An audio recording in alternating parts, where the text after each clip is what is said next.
So we're going to take a look at two sonnets that are in the category of the so-called dark sonnets or terrible sonnets, so-called because they were written at a period of deep depression around 85, 84, prior to his death, and he was living in Ireland, removed from his beloved England. So this is the first of those two that I'm going to treat. I'll read it through, and then we'll go back through it line by line and look at what he's talking about.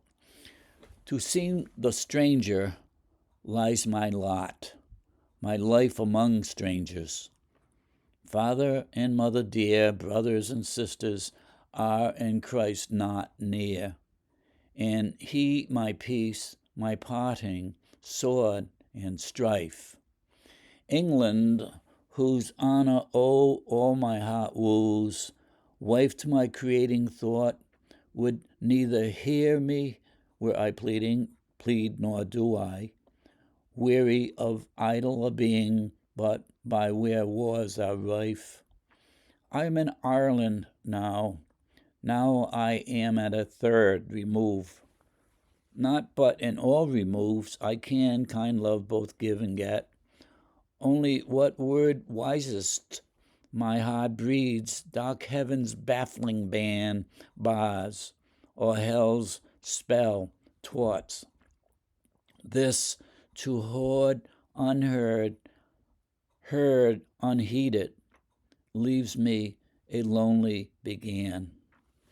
Okay, so like I say, it's a biographical poem, it's a sonnet, and there are some lines that are rather confusing unless we look closely at them and tear apart their meaning. So he tells us he's removed from his beloved England, and he begins the poem with that statement, to seem a stranger. He's living among strangers. Tells you that in the second line. And he says, I guess that's my lot in my life at this point. Unlike the hymn, whatever my lot, thou hast taught me to say, it is right with my soul, that word lot, whatever my lot is. But here, he's protesting mildly, but he's still protesting, as he does in the next sonnet that we'll look at, when he addresses God almost as a judge, calling him sir, and he's setting out before the judge his case. Well, here we are the audience. He's talking to us, and he tells us not only is he living among strangers, and that obviously affects him negatively, but he tells us his family, who are Anglican, and in his regard, not in the true religion, Catholic faith as he is.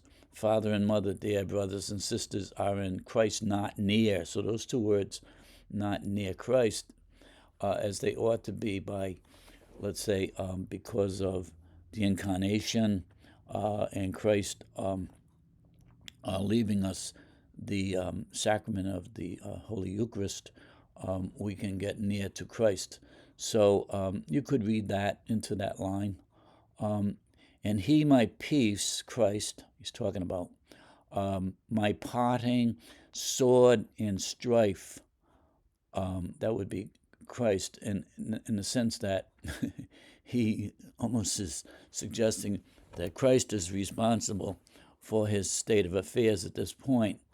And then he turns to, there's a period there at the end of that quatrain, my sword and my strife, period. So he was referring to Christ and talking about being removed from his family. So these wear on him. And he says weary too, weary. He's wearing it in the next quatrain. Now he turns to England, his beloved country, and he says, whose honor, all my heart woos. Well, the word woos, you might interpret that almost as, wooing someone to marry you a bride. Well, in England, England is his bride. He tells us further on somewhere. But he says he woos England with all my heart. A wife there, yeah. With all my heart, I woo England. Perhaps he's referring to maybe that England would return to the Catholic faith, wooing them back to the true religion. Um, and, he is very sincere here. I mean, we look at it and say, what's he talking about, Reformation. But he's really ardently wishing that England would change the faith. So, and then he says, wife is England to his creative thought in the sense that it's his inspiration by living there, okay? And here, I just like my lack of productivity. From day to day, it's a place far removed from my source of inspiration, my friends, and all my productivity. So he's almost asking Christ, why are you doing this to me? To my creative thought. And in a sestet, we'll see that more clearly when he blames heavens for thwarting or making difficult or impeding his efforts at being creative. So he says, I weary of being, not being productive. And I'm here where wars are rife. Now, he was a royalist, very faithful Englishman. And here he is in Ireland where they're fighting for self-rule, home rule they call it. And it's prior to the revolution. So he was not in favor of those who were, you know, challenging the government of England and wanting freedom, wanting their independence. So he says where wars are rife. So personal wars between even the Republicans and the Free Staters, if you want to go that far. But there are wars going on here, and I'm surrounded by it. So in the octave, he is a stranger in his mind. He's isolated threefold from his family, from his country, and almost like, well, I won't say Christ, but from his productivity. So, and sestet, he does say a third removed. I don't know if those are the three, but he says, I am in Ireland now. Now I am at a third remove. Okay, so from England, and especially from my productivity and my friends and my inspiration, Scotland and Wales and Ireland, in England rather, inspired him to write all those beautiful poems that we will consider, some of which I have already covered. But not all, I'm not in all removed. In other words, I have friends here. I can give love, both in give and get. I think he had a family in Ireland by the name of Murney.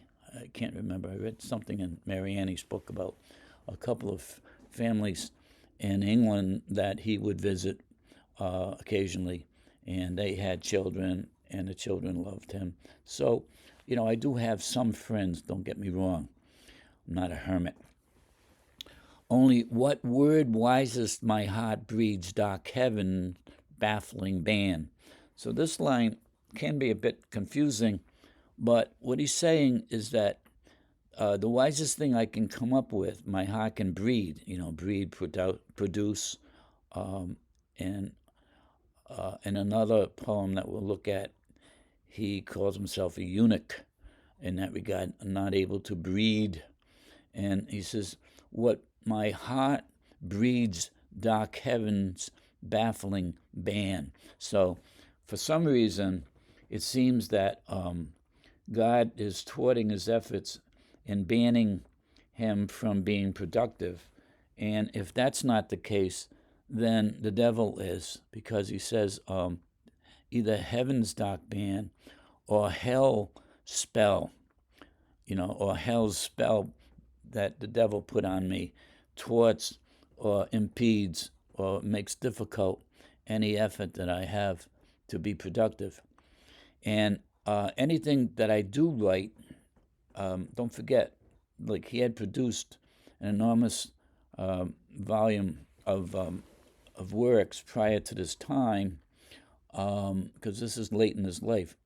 I mean, he died at 44, but the point was, this is shortly before his death, and he says anything that I have produced to hoard, meaning that I keep, or at least that they're stashed away, unheard. Nobody sees or reads them. Okay, heard unheeded. If they are heard, they're unheeded because they weren't published. That could also mean to his teaching. Like he had a difficult time with his students because he didn't have like the air of a person who would control classroom management. He was 5'5". And he spoke like an Oxford student, and his students in Ireland were probably ruffians, and they probably unheeded his teaching. So he found that frustrating as well. I mean, you could read that into this poem as well. It leaves me a lonely began. And that's sad because the last word is not a verb, it's a noun. Leaves me a lonely began, suggesting that he's nothing. He hasn't finished anything. Everything he does, he sees himself as a beginner, not an accomplished poet. I'm a began, I'm at that stage of my writing career, beginning, and that seems to be my lot that he talked about in the beginning. So, and as I said, it was written around 1884, and it's a bleak period in his life. He's removed from his country, beloved country, and he's in Dublin, Ireland, where the institution is horrible. There are rats there. It's cold. Not a good heating system in the college. So he was probably freezing at night in the stone building. And like I said, there were rats there. And despite all these tribulations that he's encountering, he does demonstrate that he is a consummate poet because he produced this. I mean, this is a masterpiece in itself. And what it is a cry of pity kind of thing. Poor me, look at me. Nothing's going my way. And yet, he writes it in a beautiful sonnet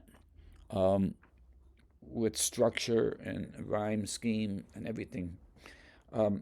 So I'll read through again a little review. The first line begins with the words which seem to express a state of uncertainty or lack of self-assurance, saying his lot is something left to chance, being a stranger among strangers in a foreign place. He tells us that he feels estranged for three reasons. First, he's estranged from his family because of his having chosen to become a Catholic, his parents and siblings being in Christ not near, in the Anglican faith, so to speak, as I said. Secondly, he's removed from his beloved mother country, which he describes as a wife producing inspiration for his writing and his creativity. And lastly, he states, I'm in Ireland now at third remove, where wars are rife. In other words, he's saying there is a rebellion going on, and being a stranger away from home in the midst of this is terrible for anyone to be here, including himself, especially himself, I should say. So, despite all these factors, he says that he can still give and get love from those few friends around him. But as a writer, looking for inspiration, whatever little I produce, whatever wise word my heart creates, is a huge struggle to do so. He also seems to be saying that not only is he finding difficulty in his creative process, but anything he does create doesn't find a reading public. Okay, or also you could refer to his productivity in the classroom as well. And the third line of the sestet reads, only what word my heart breeds, dark heaven's baffling ban, bars or hell's spell thwarts, suggests that either God is preventing his fruitfulness or hell or Satan is putting a dark spell on him to thwart or prevent his effort. Either way, it's a huge struggle. The last two lines, this to hoard unheard, heard unheeded, leaves me a lonely began, seems to say one of two things. The wise word that he keeps in line 11 is not published for public consumption and is kept by Hopkins, hoarded, and not read by others. A second meaning could suggest that it's shared not by or attended to. It's not listened to or recognized, heeded to. The latter might also refer to his frustration as being a teacher during this period, since he's known to have bemoaned his position as one consumed with correcting papers by the boatload in a cold and barren environment away from the salubrious Wales and England countryside. His teaching might not be producing the desired results, hence he's heard unheeded. So there's, no results from his teaching. The sonnet ends on an unhappy note, using the word began as a noun to describe himself. He is suggesting that he sees himself as only having begun his life's work in this environment. It suggests a hopelessness that things will improve, echoing a phrase from the other sonnet, no worse, there is none, when he says he is schooled at 4 pangs. There is a certain irony in the creativity of this poetic masterpiece, considering the contrast between its content and its craftsmanship. It is perfectly structured sonnet with beautiful rhythm, rhyme, diction, and other poetic elements. Yet the content bewails the author's anguish. The entire content bespeaks his lack of inspiration, his loneliness, and idleness of productivity, while languishing his days in an unfriendly environment. Despite all this, he uses his favorite poetic form, the sonnet, to describe his personal writing, but his state of mind at this dark time. So I have to pause here if I can do that and put this thing on pause, but I don't know how to do it. So I gotta go back to I lost the screen, so I have to cut all this out at the end. Okay, so now